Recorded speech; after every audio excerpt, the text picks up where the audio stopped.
Hello, you are very welcome to today's debate. You can follow along using the hashtag #EADebates, and we will have a lively discussion, I hope, on the subject of implementing the EU industrial strategy, how to track Europe's competitiveness. Now, today's event by Euractiv is supported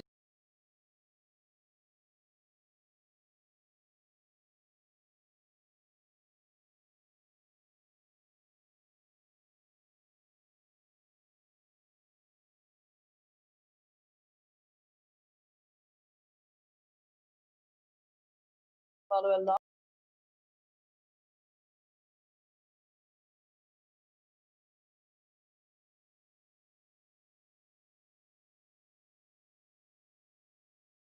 Kirsten, Jorna, thank you very much. Can you hear us, Kirsten?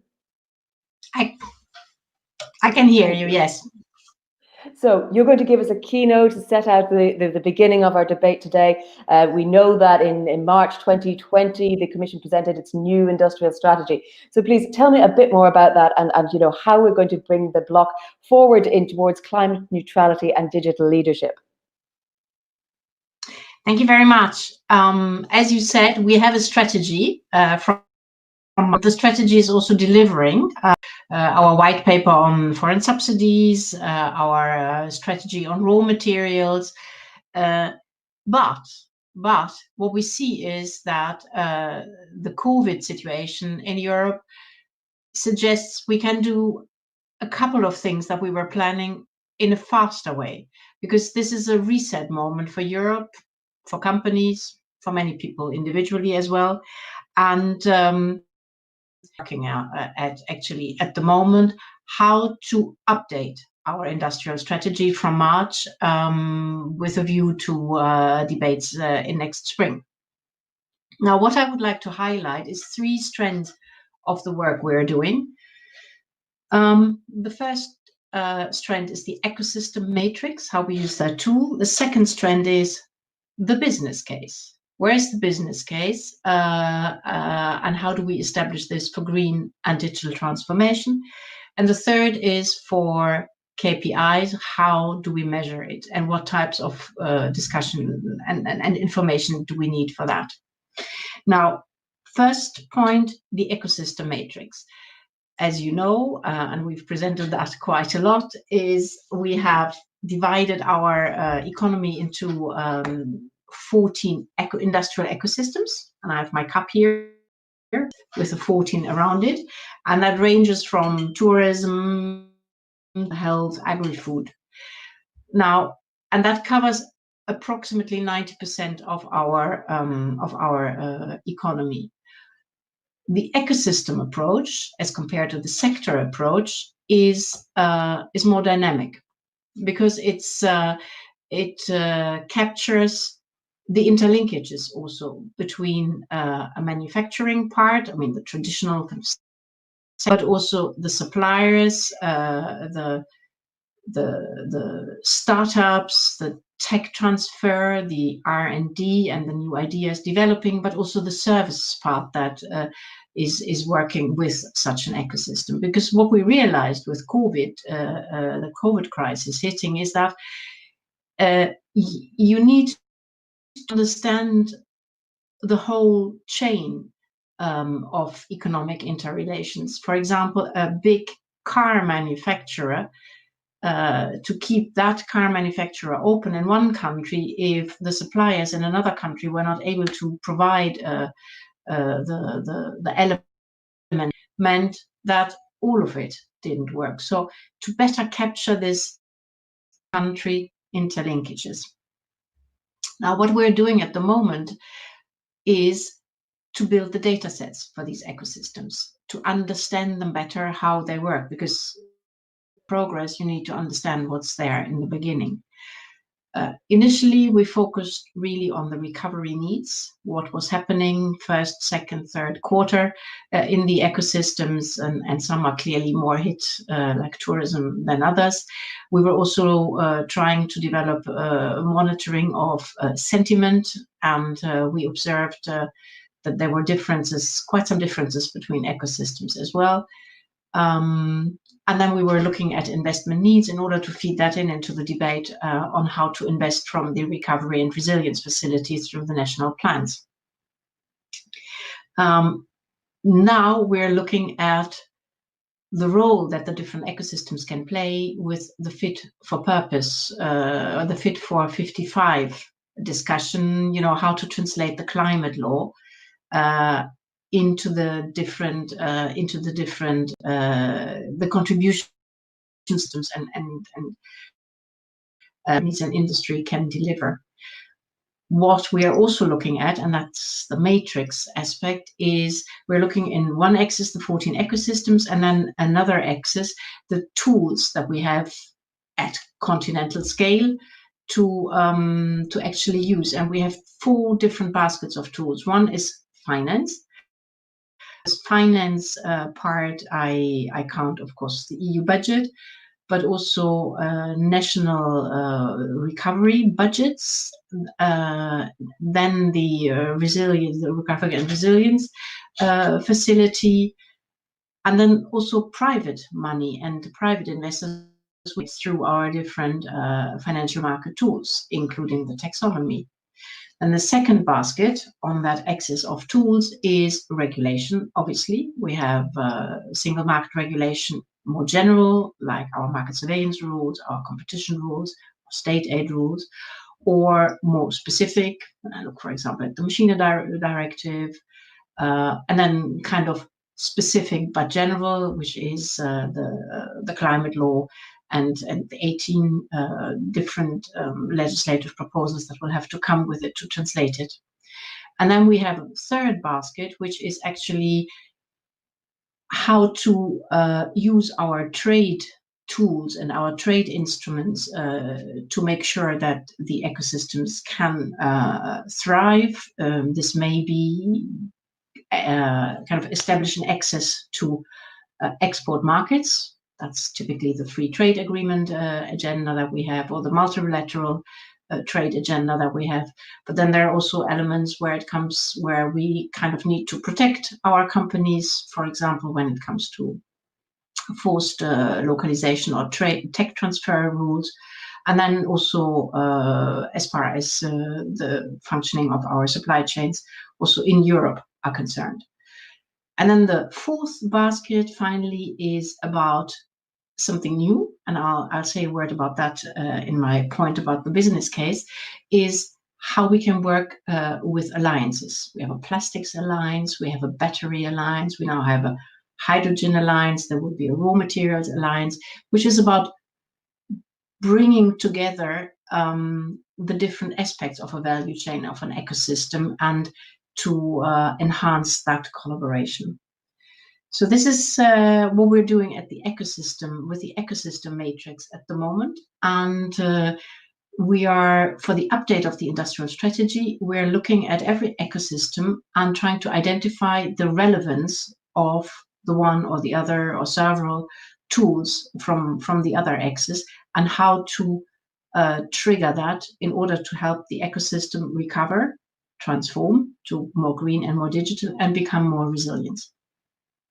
So that's one work stream, and we're really in the middle of building it. The second point I'd like to address is the business case, because for the green and digital transition, it's about making the business case. Again, it's important to understand the different contributions and the business case throughout the different ecosystems. And I mean, there is, and I'd like to use the hydrogen example.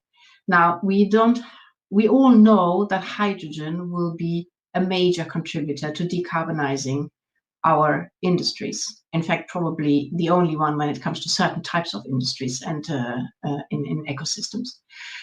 Now, the problem was so far that we didn't market, because those who might consider going into the electrolyzer, so in the production of hydrogen, were hesitating because they did not know whether there would be sufficient demand for hydrogen. Those on the other side who could be interested in using the hydrogen to decarbonize their operations, steel, cement, they were hesitating because they said, maybe we'll never have enough hydrogen at our factory facilities. So even if somebody produces it, how will it get to my factory?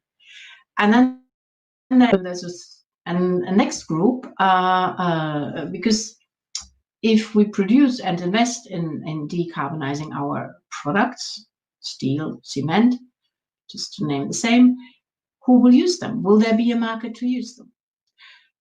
And that's the special thing about the Hydrogen Alliance. It brings together all these different aspects, including the transport and storage issue. Now, our alliance has almost 1,000 companies who want to contribute, to contribute to building a project pipeline, and who are ready, at least in part, to invest in that venture and to create a fully fledged hydrogen economy in Europe. And we have very ambitious targets for to be there in 2030. But you see, it requires everybody to come around to make it a business case for everybody. So that's one example how we go about the business case. Another is circular economy. If you look at manufacturing, the input of manufacturing industry, 40% is on materials. Now, if we could build a kind of closed loop and reuse the materials and think about reusing them before we use them, actually, that could be a tremendous savings that could be made, both in economic terms, but also when it comes to the planet. So that's another work we're doing on establishing the business case. I'm personally convinced that for the transition, for both transitions to go ahead, it's important that we can show the business case and that we talk with the actors to establish the business case and then use the matrix to see how we can accompany that process also with our tools. My third point is on the KPIs, because obviously you have to measure and to be able to measure progress.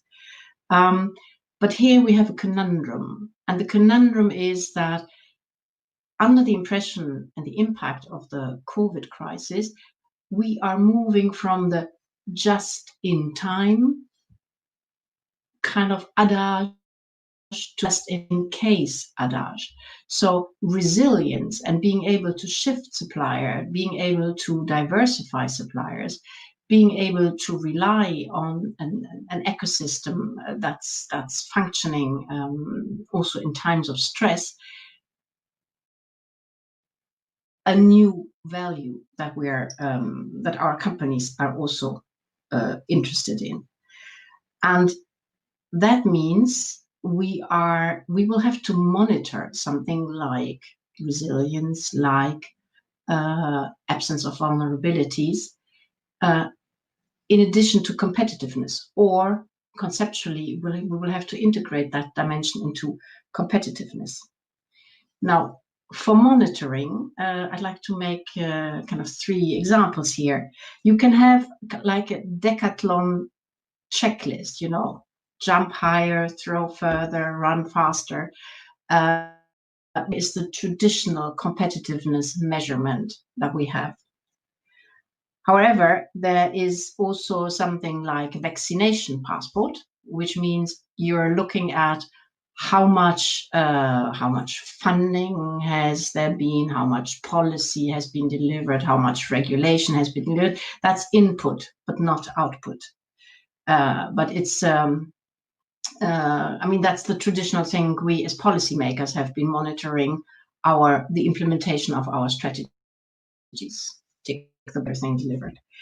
And then there is a third, that's really the concept where we try to go, which is the health bulletin, which is to understand that a performance is sustainable, the performance is delivered, and the performance can be delivered over time.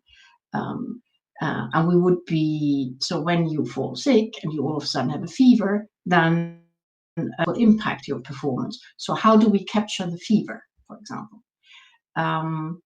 I do believe that we will have to, and we're not there yet, so I'm just trying to explain an example, the type of concepts we'll be looking at, develop something that covers, in fact, all three dimensions that I just mentioned.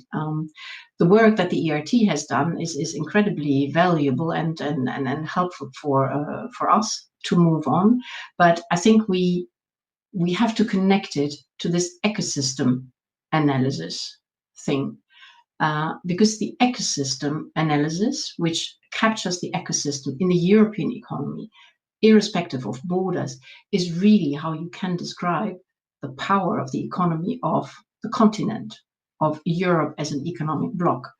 And that's why it's important to find the right tools for this as well, to measure this. So these were three insights into our kitchen on the update on the industrial strategy. And thank you for planning also such a discussion to help us move on. Thank you very much for that. And if I may, just one quick follow-up question on those KPIs, those key performance indicators that you mentioned. I know you've been focusing very much on internally in Europe, but how and which sort of KPIs help measure Europe's competitive against the rest of the world? Because we do like to benchmark ourselves against other regions. There are, it's the decathlon ones. It's the, do we invest more? Do we in research? Do we have more patents? What's the productivity of labor? But we don't capture the resilience. We capture the photo of, what I can do today, but we don't capture whether I will be able to do it in all times of circumstances, in all weathers, and how I will be able to perform here. Also, we don't capture, the decarbonization, for example. I mean, the digital and the green transition. We don't. We have to. How do we capture the decarbonization element in our economy? So these are the open questions, I would see. But we clearly have to capture the resilience, because if you look what 1 year of COVID did to our economy, and nobody was prepared for that. So that we have to be able to capture in a better way and deploy our policy tools. Indeed. Thank you very much. I think resilience is absolutely the buzzword of the moment. We've heard it, but it harks back to things that we've been saying, or probably about security of supply of different services and goods for a long time now. So thank you very much for bringing us up to date, Kirsten. I hope you'll be able to follow along the rest of our discussion in today's debate. Mm-hmm. We will turn now to a video message from the ERT, the chair of the ERT committee, and that is Dr. Martin Brudermüller.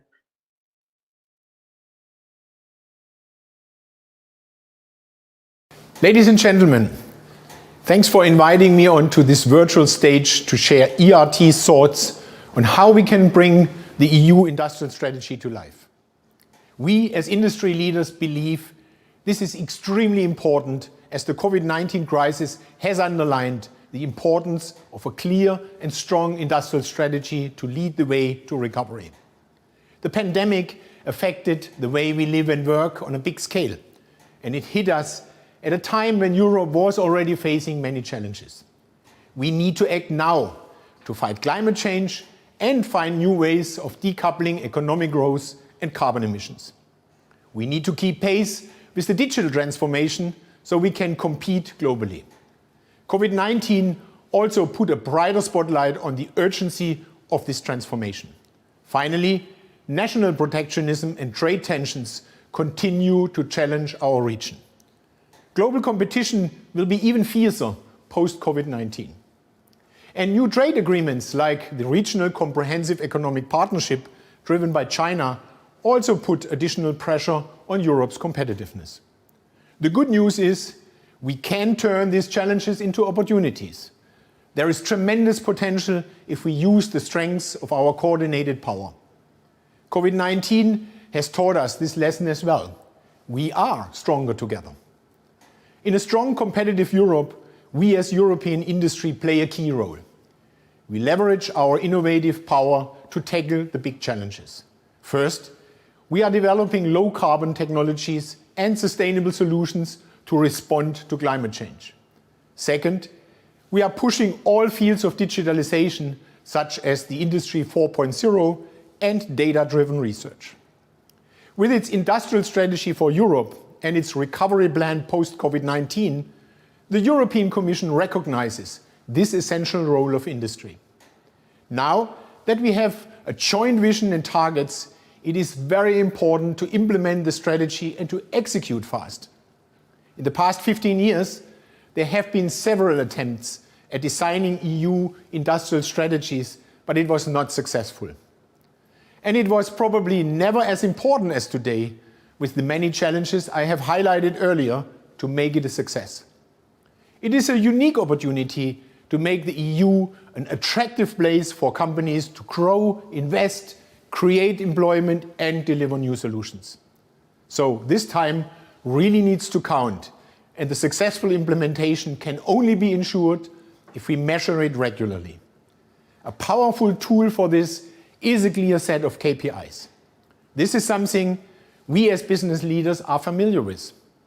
We propose a set of 28 indicators as a basis to benchmark with other competitors towards the 2030 horizon. Having reliable data at hand will help Europe to better identify its weaknesses in competitiveness and then immediately move on to removing identified roadblocks like high energy prices or a slow 5G rollout.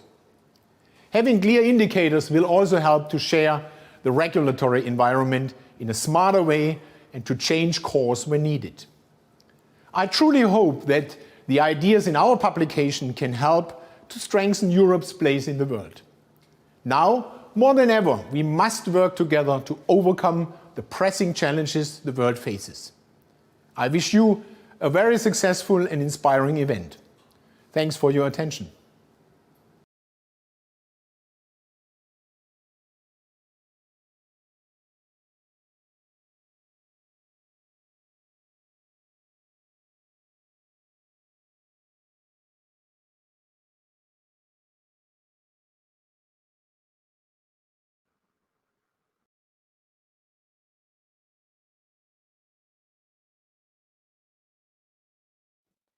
I'm sorry, you can hear me now? Can everyone hear me now? Great.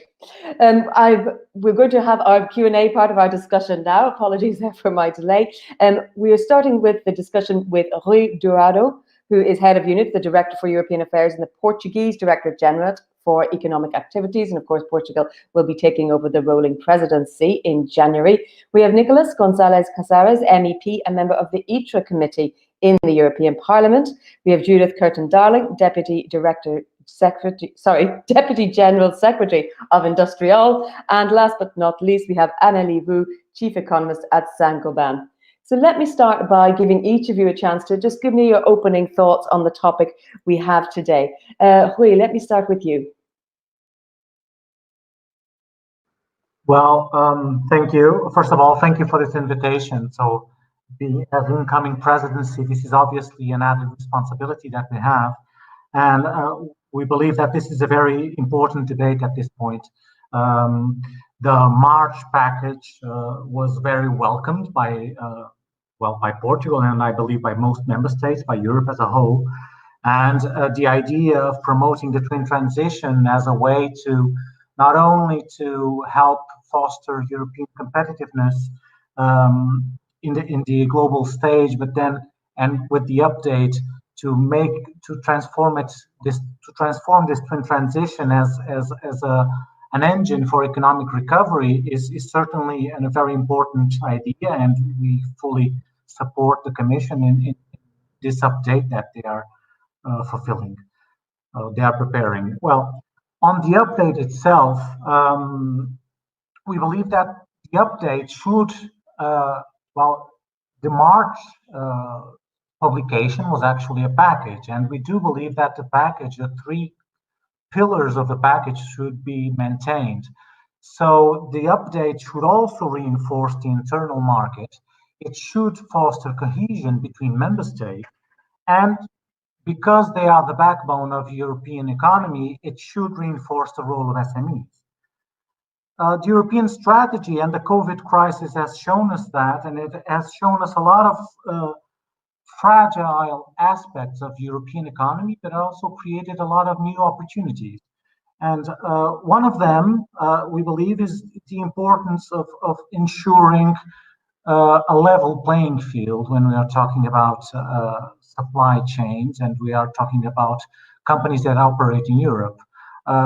Portugal has had this problem of other companies operating in the European market that don't live up to the European standards, social and environmental standards. We've been having this for, well, 20 years now. And what we are seeing now is that that kind of competition is reaching other sectors of European economy, heavy industry sectors, high-tech sectors. So this is not a new debate, and I think the update on the industrial strategies should look into this and should take a closer look on how to deal with it. Obviously, the white paper on foreign subsidies is already a step forward in this field, but we can go a bit further. And we argue that the idea of reinforcing European value chains to take advantage of all the SMEs that we have in Europe and all the competences and the ability to innovate that SMEs have is, should be taken into account when we are updating the strategy. And related to this reinforcement of the European value chains, we should look into the idea of, our German presidency came up with the idea of clean products made in Europe. We believe that made in Europe should be something that we should promote as being a brand that where consumers and businesses alike can recognize as a product or a service that has been produced, created, upholding European standards, European values, European social and environmental standards. So this is important for us. On the KPIs themselves, well, Portugal has a long-standing tradition on public policies that they should be informed on data as scientific as possible. So monitoring every public policy is for us always important. Now, monitoring of a strategy or a public policy or a policy instrument at a lowest level has to be developed with the goal of constantly improving or tweaking the instrument or the policy, taking into account the results it's generating. KPIs can never be obviously a name and shame instruments, obviously, and it's also very important for us, we believe, that having robust KPIs based on reliable data, such as the ones we can already get in Eurostat or OECD, which collect a lot of data, is fundamental, obviously. Now, we do agree, and we've heard the Commission opening up the session, that this is not an easy task to create KPIs that help us in this situation. Well, I remember the Austrian presidency in 2018 came up with a very good document on which I believe the RT paper now builds upon very well, I would ask. But still, creating KPIs is a challenge. In this regard, we as incoming presidency, we are looking forward to analyzing the proposal that the Commission should be presenting in March. And because I think it will be a very good starting point for this very complicated discussion, but very fundamental discussion. Finally, and because this was the challenge when you invited us on the ownership of the strategy, on political ownership, well, there is a long-standing expression in European affairs, which is European added value. And it goes in and out of fashion, and sometimes we use it more and we use it less. But I believe that political ownership at national level has to be based on clear added value. It has to be clearly shown that a European strategy is something that only works and has best results when doing jointly at European level, together, collectively. And it's something that no individual member state can do on its own, or at least not with the same results. Now, this European added value has to be shown in two ways. It has to be shown through communication, so it has to be clear for national politicians, for member states, for policymakers, but also to the population. So that's the communication part. But also it has to be built into the instruments themselves.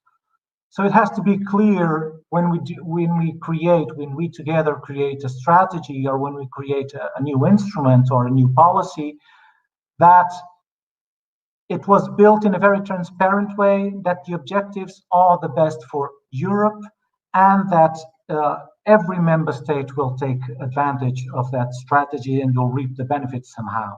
One of the priorities and one of the models of our incoming presidency will be obviously no one left behind, and that's not that expression is not ours. The Commission also has this expression, and we strongly support it. So thank you. I think that's enough for now.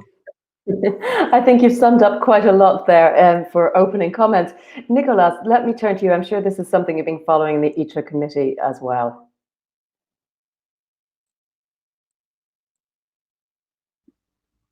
Hello, can you hear me? Thank you.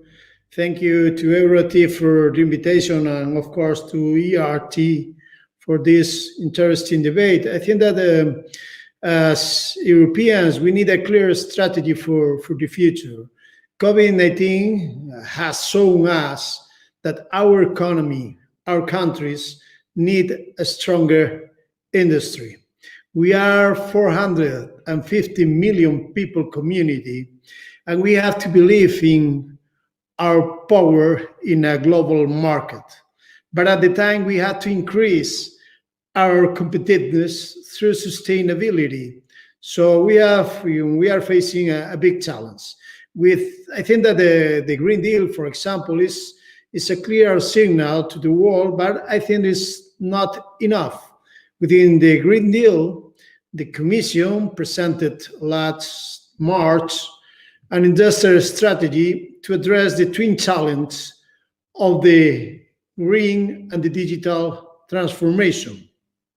I think that Europe cannot be understood without its industry. But today, not only large sectors are aluminum or steel are in decline, facing unfair competition from third countries. The crisis triggers an even more urgent need to set measures for recovery and reconstruction of our industry, including SMEs. I really don't like protectionism, but we have to build a good level playing field also for our industry.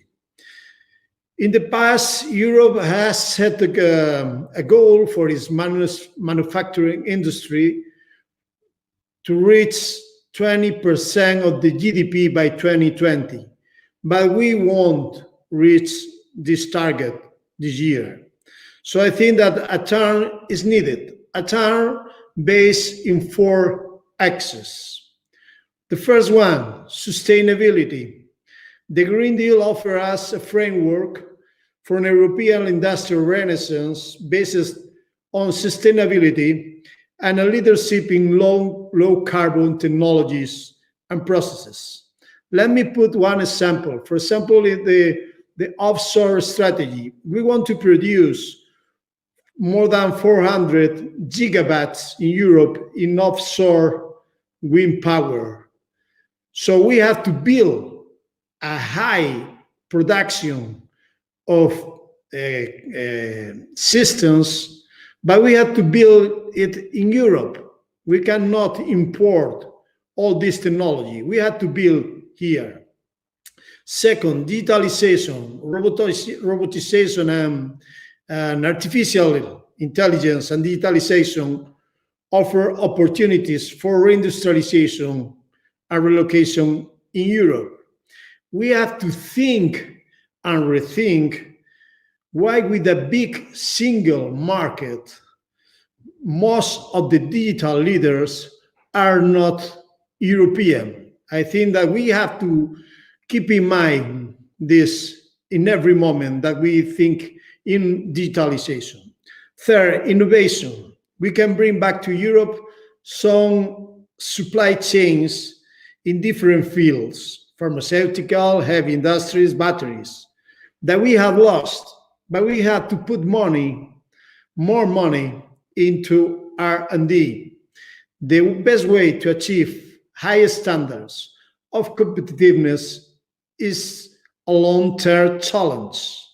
We need a big force in education, better skills in workers, and of course, a stable framework for our companies. And fourth, no less important, fair competition in all fields. We have to strengthen our rules of fair competition from third parties and within the internal market, online and offline, without shortcuts. All of this will require large investments. Unlocking the budget and the next generation EU tool is essential. We are dealing in these days with that. We cannot accept vetoes from other countries. It's not just a recovery plan. It is an opportunity to build an industrial system based in innovation. So I think as Europeans, we have to face this challenge, but let's continue the debate and after we can talk about it. Thank you very much, Nico. Judith, let me turn to you. It is, as Kirsten said at the beginning, a complex area with many interlinking ecosystems. Give me your thoughts.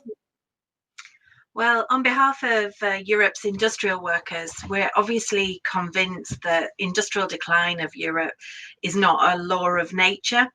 For decades, our members have been pleading for a strong and proactive, coordinated European industrial policy strategy. And we saw the new industrial policy strategy presented in March by Commissioner Breton as a welcome step towards that objective. But COVID has fundamentally changed our context very dramatically, intensifying unfair trade in a number of sectors, accelerating structural changes, and particularly speeding up that dual green and digital transition. The case for us is now urgent for a very assertive European industrial strategy with operational KPIs, particularly in light of the increased climate ambitions that Europe is about to sign up to. Fundamentally, the ecosystem approach has to be complemented by deep sectoral analysis and roadmaps and regional transformation plans. And it has to then create this comprehensive matrix of industrial policy. One element of those three alone will not give us that comprehensive overview. What we fear as industrial trade unions is that we're in danger of seeing a fragmented renationalisation of industrial policy in response to the crisis, because nationally bound recovery plans are being articulated without that strong coordination at European level in terms of an industrial policy. We need more industrial collaboration and coordination within the EU. To avoid increasing inequalities and undermining the collective value of stimulus packages and ultimately the economic recovery. Fundamentally for us, the social dimension of industrial policy has to be strengthened. It's often reduced to training and skills, but what we need to see are quality of work indicators in an updated strategy. Workers' involvement from shop floor to strategic decision making is a key condition for successful and just dual transitions. Industrial renewal and a thriving industry are only possible on the basis of quality jobs and a constructive social dialogue at all levels. For us, just transition is an existential demand. It's not just a concept about managing decline, but it's vital in transforming industrial jobs and creating new jobs in our current industries in transformation, but also in the new industries that we want to promote in Europe. Exactly as Nicholas has just said, strategies, for example, about growth sectors like offshore should have in them domestic production to ensure that the benefits of the transformation, the green and the digital transformation, are seen in terms of good jobs, proper employment across the whole of the European continent. Thanks very much. Thank you, Judith. And now finally, Amélie, we'll come to you for your thoughts on this topic, on how we measure Europe's competitiveness. Well, thank you. Thank you for the invitation. Yeah, I represent industrial companies in this panel. I work for Saint-Gobain, which is a large industrial company involved in producing and distributing buildings throughout Europe. And I'm in line with what's being said. We have welcomed the industrial strategy that was devised back in March. We also felt as industrial company that it was a good step in the right direction in terms of the ambitions that are being set, in terms of the progress and the focus that's being made on the transitions and on the competitiveness. And also, there seems to have been an acknowledgement that you cannot just rely on the competition policy at the EU level to ensure a smooth development of the industrial companies, that we also need a thorough and detailed industrial policy to move forward. So that was a good step in the right direction. Now, in a post-COVID world, we think we need to go a step further and truly implement the objectives of this industrial policy. I would say that the COVID has made those objectives even more important to achieve. Okay, we need continuity from what's been declared during and what's being announced in this industrial policy, but we need to make sure these are implemented. And I have two key messages with regards to the implementation of this industrial strategy. The first one is on the need to actually set up targets, quantified targets, and really follow up on them, including publishing the report, the achievements and the progress under the targets that are being set up. That's essential, to take everyone on board and ensure that interests, player, ecosystem are aligned. Right? And as Mr. Bruder-Miller said, we as industrials are used to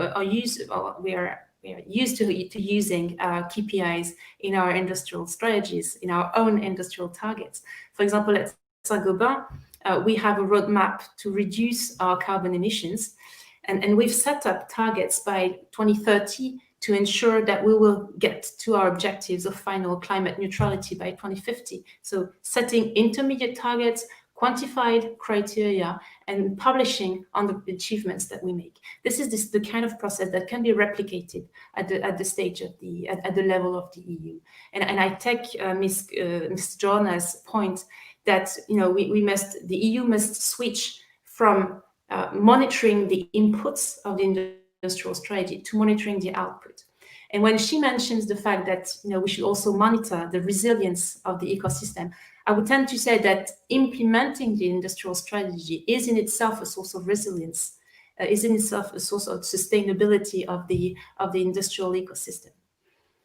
My second message regards the need to better coordinate between the European Commission and the industrial companies. Something that's sometimes lacking when EU devises its policies. This dialogue and this confrontation between the objectives and the reality on the ground, I should say. In terms of the objectives of the industrial policy, I think we all agree to achieve targets in terms of developing the size of the EU industry. When it comes to implementation, there can be divergence or misunderstanding. And we have a very good example of that with another very important EU topic, which is the taxonomy. In terms of the taxonomy, for example, the EU, by design, is supposed to take on board the taxonomy, the renovation, the building renovation. It's essential to reduce the emissions, the carbon emissions of the building stock.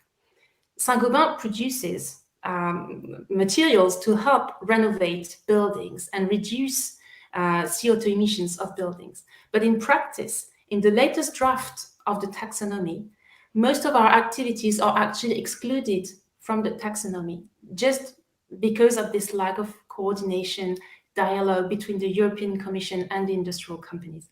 So this is what we need to introduce for the implementation of the industrial policy. The dialogue between the industrial company and the European Commission. I think the Industrial Forum is a good step forward in that respect, but it remains to be seen whether it will be really operational and efficient. Thank you. Now, I will remind our audience again that you have the opportunity to use the Q&A button. It is there, and you can ask your questions of our panelists. Just a reminder, please try and keep them concise and to the point. And if they're directed at a specific panelist, please indicate that as well. Thank you. Now, I'm going to come, Nico, to you because the Calenda report on industrial strategy was approved in the ITRA committee just a matter of months ago. And it says that the KPI system should be based on objectives that are specific, measurable, achievable, relevant, and time-oriented. Now, can you pick apart that last one for me, the time factor? Do you think that the certain targets we have and the time to achieve them is correct at the moment? Nico, that question to you. Can you repeat, because I have some problems here? Yes. Okay. Can you hear me okay now? So yes, I wanted to ask, with KPIs that have to be within a specific time frame, do you think we've got the time frame right at the moment?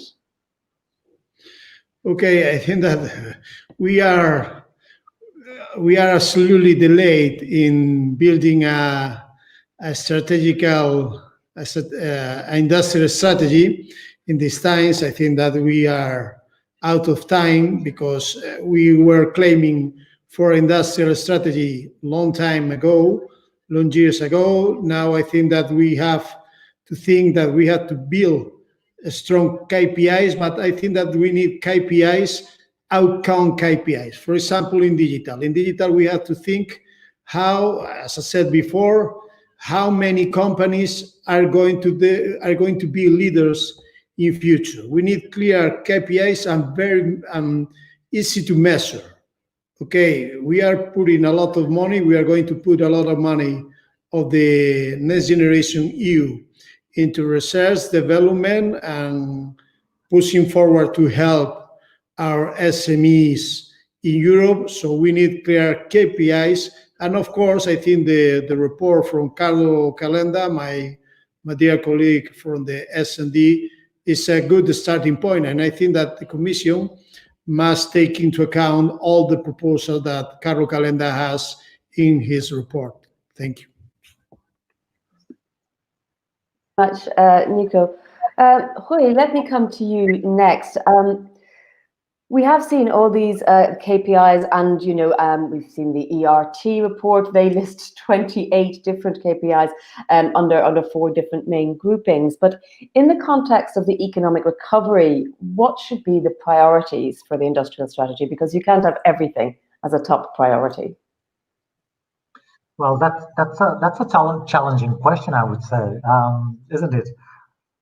Well, I think that Europe, and we've been doing it, but I think we should take advantage of our strengths. So we have a potential internal market of 500 million, well, now a little bit less, 500 million consumers. We have high levels of R&D. We are very good in innovation. And so the strengths of Europe are more or less identified. So we actually have to take advantage of them. And our clear bet that Portugal, we support, and the bet that has been proposed by the European Commission on the twin transition is also an opportunity.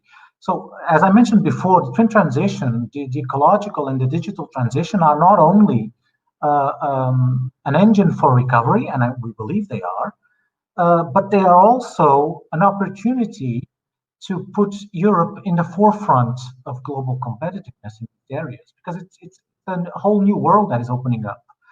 And we also believe that COVID showed, as I mentioned before, COVID showed a lot of weaknesses in the European project, but it has also shown a lot of new steps. Director General Kirsten Jonas, she used an expression that COVID was a reset moment. I took note of it because I think it's a very interesting idea. No one who would have known that 2 or 3 years ago that we would be building up a next generation EU where most of the funds are basically, well, common debt somehow. And this was an incredible step forward here. So what I think we need is we need to build together on the strengths of Europe. I think the potential is all here. We have to just work collectively and move forward on what we do best. Thank you for that. Amélie, let me come to you as well on this question. Do you think there's any one area that we should be prioritizing above others, if we're talking about the update of the industrial strategy? Well, as I said, I think the key priority is not so much to reset the policy in itself. I think the COVID crisis has illustrated the fact that it's even more relevant now to implement. I think the EU has a card to play with this twin transition. And that's the core of the industrial strategy. And I think it's a project that makes sense for industrial companies within the EU. As far as Saint-Gobain is concerned, for example, we have set our own emission pathway, a roadmap to cut emissions. And we have our own strategy to digitize our businesses. And we are deeply convinced that we need both to become sustainable and competitive in today's environment. So it's really about more implementing than resetting the industrial strategy, in my view. So I should say, to complement that, to make it even more comprehensive, it basically means that on top of the way industrial companies want to implement this green and this digital transition, I think one aspect that's important is to have the EU really switch its mind and accept to compare itself more with other regions, and that's basically the US and China. And it's something that we may not be very used to because we are so used to comparing European countries together. The time now is really to, be a single unity. Consider that we have EU industrial companies which have an EU reach, and build on this to try and compare ourselves with the rest of the world. I think that's what the ERT KPIs are about, really about enabling us, helping us, change our mindset and really position ourselves into the EU, into the worldwide competition by comparing us with the rest of the world. Thank you. And Judith, we heard at the beginning Kirsten talking about the industrial alliances, the batteries, hydrogen, raw materials, and so on. Give me your take on that, and also where the KPIs can help measure the success or not of these sorts of alliances. Yeah, I mean, as Industrial, we're actually a member of a number of these industrial alliances in hydrogen, raw materials, and we've worked closely with the Battery Alliance. These are crucial industrial policy tools of creating that collaboration between European players.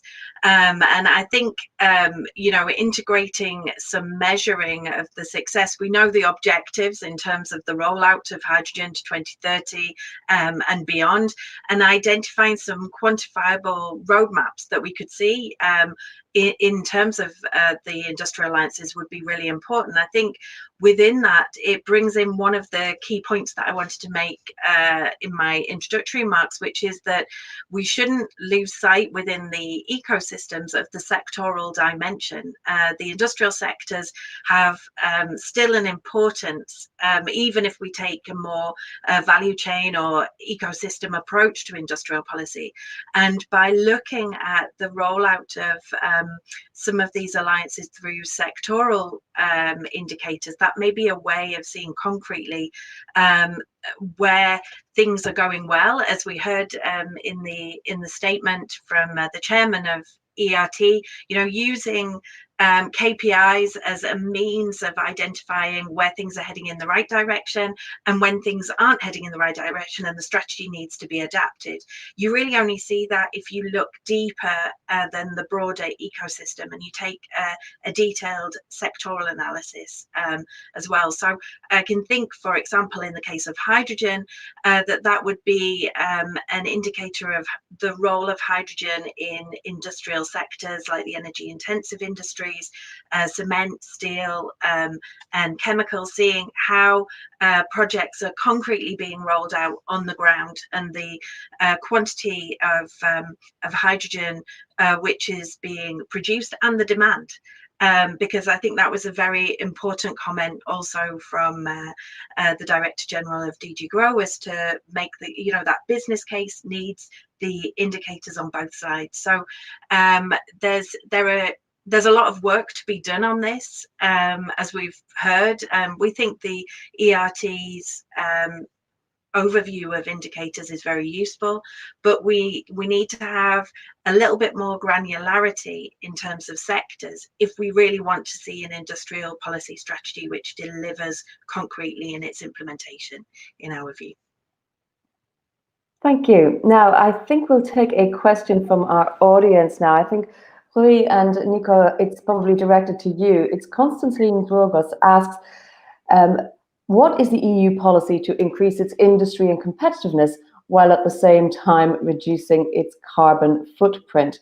And Constantine has pointed there to the example of renewable energy, which is 5 times more copper intensive than conventional power. So is there a disconnect there, and how do we resolve that? Rui, I'll come to you first. Thank you. First, we are building a climate law with a strong... Can you hear me? Can you hear me, please? Yes. Okay. First, we are building a climate law. We are making a stronger commitments for 2030 and to be climate neutral by 2050. But of course, we have to accompany this all efforts that we are doing in climate. Okay, we are trying to be climate neutral at the time that we want to grow in an economical sense. And I think it's possible. We have shown in the past that we can do that. How to do it? Okay, we have to invest in renewables. We have to put more money, as I said before, in R&D. And I want to say one comment, for example, in nitrogen. We have to make and build clear pathways in this hydrogen economy, for example. For example, we have to give confidence to the investors. We need clear targets and clear levels of the hydrogen. We have to bet in green hydrogen based on renewables, and of course, make a strong ecosystem of industrial development, for example, in renewables and all the low carbon economy. I think that the Next Generation EU is a correct pathway to do that. I think this is a good instrument. It's a good instrument that we have in our hands to build that, but we have to use it, and we have to use it now, because after this crisis, I think the crisis is close to finalize, I guess, because we are making vaccines, but at the same time, we have to be prepared. And I think that one of the Carlo Calenda report in the industrial competitiveness and industrial strategy was the first step is the recovery, and then we have to rebuild our industrial system based in sustainable way, but of course with a fair competition, because we also are facing unfair competition in low carbon technologies. We can think about, for example, in batteries, what is happening now in this field. Thank you. Thank you. Rui, the same question to you then that was submitted by Constantine. It's this question of how can the EU policy increase industry and competitiveness while at the same time reducing the carbon footprint?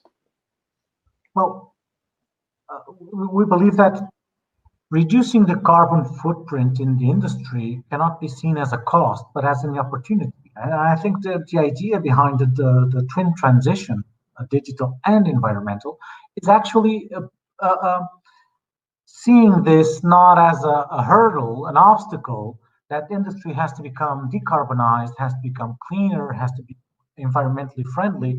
This is not a cost. This is not, well, it can be, but it has to be seen, and it should be seen as an opportunity. And I believe that every policy that is being developed at European level and many at national level are going in this direction. And again, this is somehow a race. We are all racing with other parts of the globe that are now some parts of the globe. Other industrial blocks are now competing with highly polluted industries, and Europe is not trying to compete with those industries. We don't want to do that. We want to take the step forward and create competitive industries that are decarbonized. We also, and it was mentioned by Nico, the hydrogen strategies is very important for Europe in decarbonizing the industry. Well, we have a very strong hydrogen strategy here in Portugal. As you may be aware, we are one of the countries that has the best conditions to produce green hydrogen. And we are not only developing a strategy and implementing a strategy that will allow our national industry to decarbonize based on hydrogen, but also to become exporters of hydrogen. Well, then we have the problem how to shift the hydrogen, and this is another debate, how to move the hydrogen from this corner, this sunny corner of Europe, to Central Europe, where all the heavy industry is. But again, this is an opportunity for economic development. And I think that's the approach that has to be given, because and I think, again, and following Nico's ideas, the public policies are supporting this. I believe we are giving the right signals to industry, to other member states, that this is the way forward. And if we create a confidence in the ecosystem, and now we can talk about ecosystem, create confidence in the ecosystem, we make all the investment and all the transition easier. Does this mean that there won't be any hurdles in the industry? Does this mean that there will be no economic setbacks because of this environmental transition? No, of course not. There will be costs. That's why you have a transition mechanism. That's why we are also looking into that and trying to compensate for that. But this has to be seen as the future, as the way forward, as a competitive future, not as a cost or an obstacle. Thank you. Now, we've spoken quite a bit about the climate neutral targets and the Green Deal targets. But the other thing that we wanted to discuss today was also digitalization and making Europe digitally fit for the future.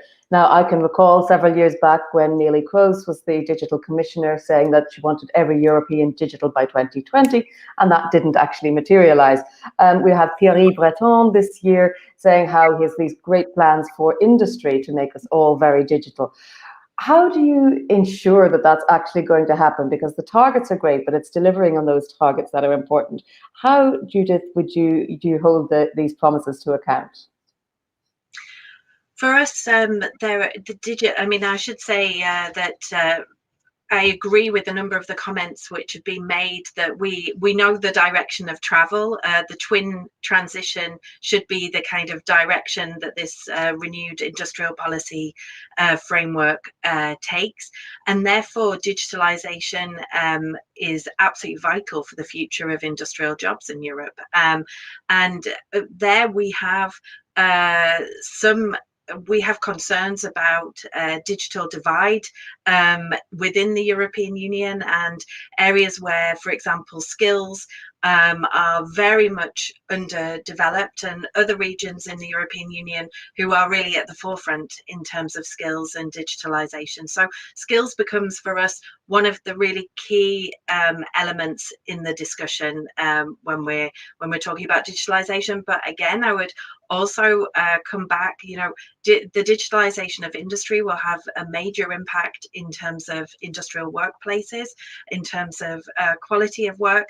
And that's where, in order to get the resilience, if you like, if you want to use the European word of the moment, right, we need to have that strong social dimension in the development of digitalization policies and indicators within an industrial policy framework to ensure that the quality of work is properly represented in the industrial policy framework. So yes, you know, we know the ambition of Breton and others in terms of European leadership, in terms of digital services, but also in terms of technology and semiconductors and everything else.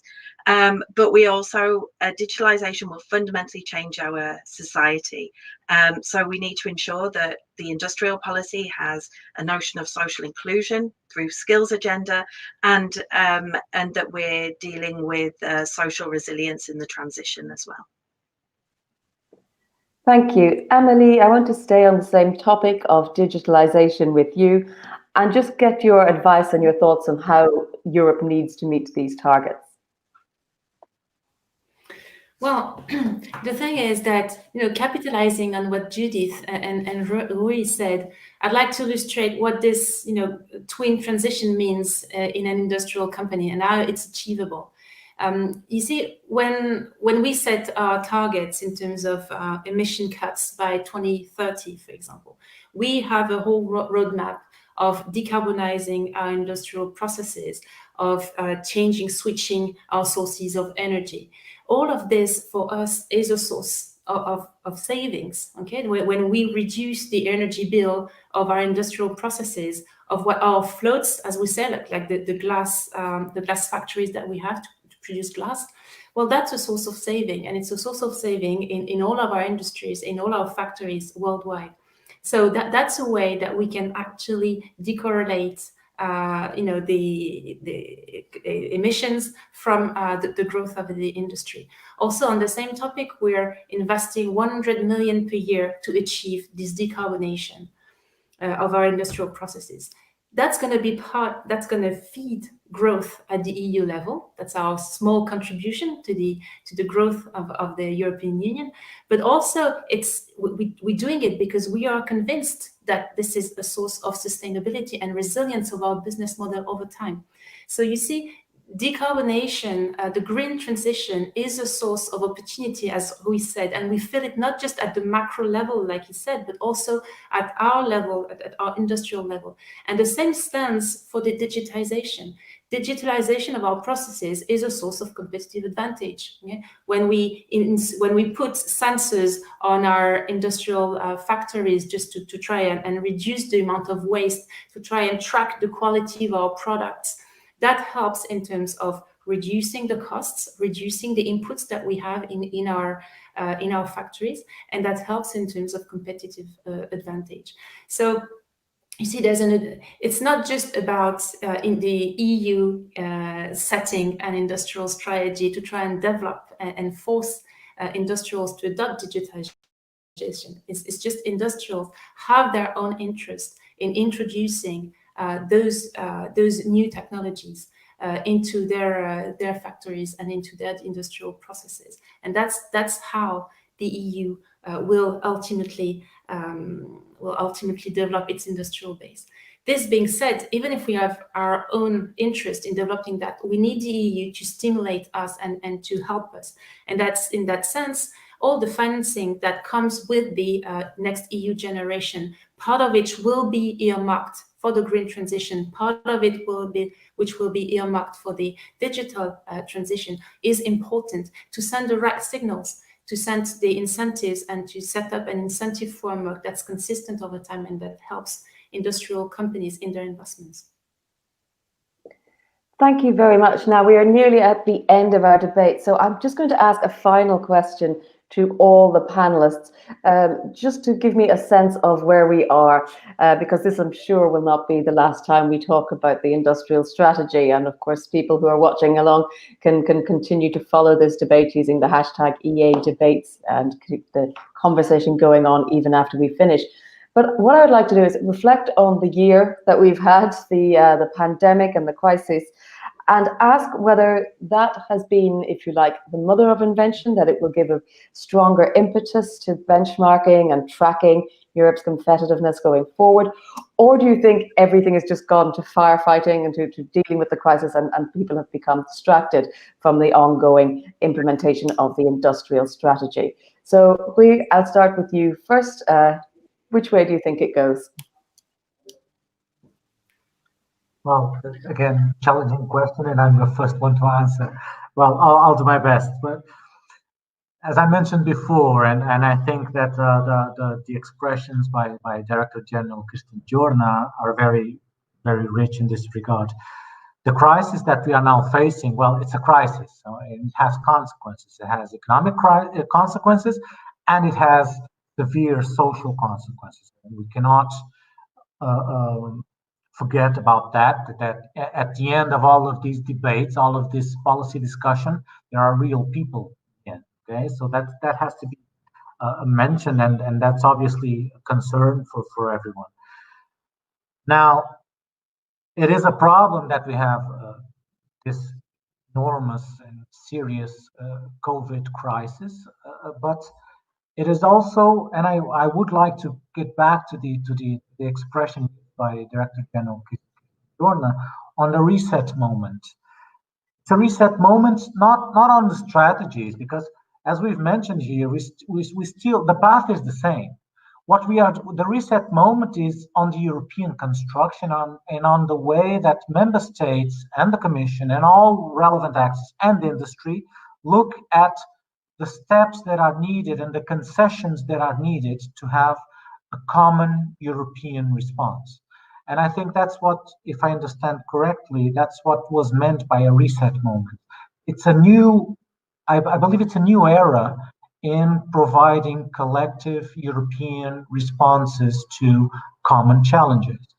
So it's a challenge, yes, but I think, again, and we've talked about next generation EU several times here, and I think it's a counterbalance to all the other bad news that we've seen, to all the national responses to a common problem that we've seen during the first stage of the pandemic, with all the closed borders and with all the national responses to a European problem.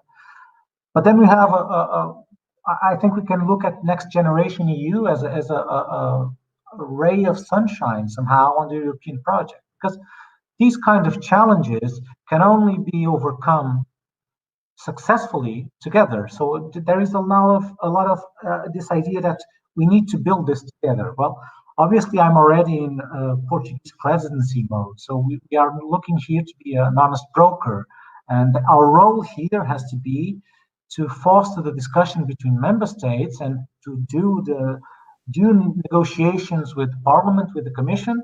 But in the end, we have to build on Europe. We have to move the European project forward. Thank you. I think I'm going to have to tell everyone, you summed up very well what we were going to say. Nico, briefly, do you think the crisis has given added impetus to track and benchmark, or do you think it's caused us to maybe look too closely at the crisis and not at other things? Okay, I think that I really think some similar things as we said before. First, we have to face a lot of inequalities. We cannot forget this crisis is a big problem also in inequalities in Europe. And I think that be together as a whole EU, stay together in common, working in common, is the best thing that we have made in this crisis. I think that, for example, Next Generation EU, all the things that we have created in common in the last months, all the agreements in budget, I think that we are realizing that we are stronger if we are together. And I think this is a good opportunity to make stronger our union. And of course, we were talking about digitalization. For example, we have a good starting point now. Okay, we need a great digital industry, but at the time, we need to digitalize our existing ones. And we can do that, of course, we can do that, but we have to do it together. I think that we are in a good moment of recovery, but in a good and a bad moment of health. So let's start together and work together. Amelie, your final thoughts on this? Well, I think that the key stakes is really to, try to get out of this crisis management we've been in for more than 6 months now, or 8 months actually, and to try and think longer term, and to try to think what we want Europe to be in tomorrow's world, where we want it to be compared to the US and compared to China. So it's really about setting a long-term trajectory. That's what an industrial policy is about. The twin challenges of the green transition and of the digital transition can only be tackled with a long-term view. Okay, and industrial companies need this long-term commitment, steady and stable commitment by EU authorities. So my final word would be this one: think long-term. And think about EU's position in tomorrow's world, which will be as competitive and as difficult as it's been over the past few years. Thank you. And Judith, then the last word goes to you. Thanks very much, Jennifer. I guess building on what's already been said and your question, we have no choice. These are policy decisions as well as necessities to take on this twin transition, and therefore we need the policy framework to respond to the scale of the challenge that we face. If I think about our members in sectors like the automotive sector or energy intensive industries, which are undergoing an incredibly quick transition, and the next 10 years will be absolutely key of ensuring whether we maintain a strong industrial fabric in Europe, then we need the policy framework to deliver that. And so for us, the importance of a strong European industrial strategy is really existential for European industry, and we need the Commission to step up. And we were extremely pleased to hear President von der Leyen in the State of the Union address saying that the industrial policy strategy would be reviewed in light of COVID, because we know that industries have been hit in different ways through this crisis, and therefore we need to, as was said in the introductory video, we need to look at the way we're heading, what's going well, what's not going well, and we need to make sure that we adjust the steering wheel to ensure that we end up at the end of this decade and towards 2050 with a strong industrial fabric in Europe. Okay, Judith, thank you very much. Thank you to all my panelists, to Amélie Roux, Chief Economist at Saint-Gobain, Judith Curtin-Darling, Deputy General Secretary at Industrial, Nico Gonzalez-Casares, Member of the European Parliament, and Rui Duro from the Portuguese Directorate General for Economic Activities. Thank you for joining us. Thank you also to ERT for supporting today's debate. I hope you, the audience, have enjoyed it. We have in the chat there a link to that report from ERT, so if you want to go and do some reading afterwards, you can check that out by following the link. Thank you for everyone, and we will see you again soon for another Euractiv debate. Just follow along with the hashtag EA Debates.